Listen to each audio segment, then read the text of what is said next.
அல்லாஹ் இறக்கி வைத்த வேதத்தின் பக்கமும் அவனுடைய தூதரின் பக்கமும் வாருங்கள் என அவர்களுக்கு கூறப்பட்டால், எங்கள் மூதாதைகள் எதன் மீதிற்க நாங்கள் கண்டோமோ அதுவே நாங்கள் பின்பற்ற எங்களுக்கு போதும் என கூறுகின்றனர். அவர்களுடைய மூதாதைகள் எதையும் அறிந்து கொள்ளாமலும் நேரான வழியில் இல்லாமலும் இருந்தாலுமா அவர்கள் தங்கள் மூதாதைகளை பின்பற்றுவார்கள்? நம்பிக்கையாளர்களே, நீங்கள் தவறான வழியில் செல்லாது உங்களை பாதுகாத்துக் கொள்ளுங்கள். நீங்கள் நேரான வழியில் சென்றால் வழி தவறிய எவனுடைய தீங்கும் உங்களை பாதிக்காது. நீங்கள் அனைவரும் அல்லாஹ்விடமே செல்ல வேண்டியிருக்கிறது. நீங்கள் இங்கு செய்து கொண்டிருப்பவற்றை பற்றி அது சமயம் அவன் உங்களுக்கு அறிவித்து விடுவான்.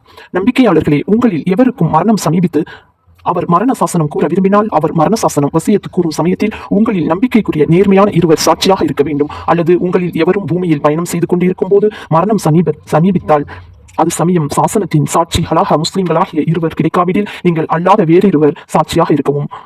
இந்த சாட்சிகள் கூறும் விஷயத்தில் உங்களுக்கு சந்தேகம் ஏற்பட்டால் அவ்விருவரையும் அசர் தொழுகைக்கு பின் தடுத்து வைத்துக் கொள்ளவும். அவ்விருவரும் நாங்கள் கூறிய சாட்சியத்தை கொண்டு ஒரு பொருளையும் அதற்காக நாங்கள் அடைய விரும்பவில்லை. அவர்கள் எங்கள் உறவினர்களாக இருந்த போதிலும் நாங்கள் அல்லாஹுக்காக சாட்சி கூறியதில் எதையும் மறைக்கவே இல்லை.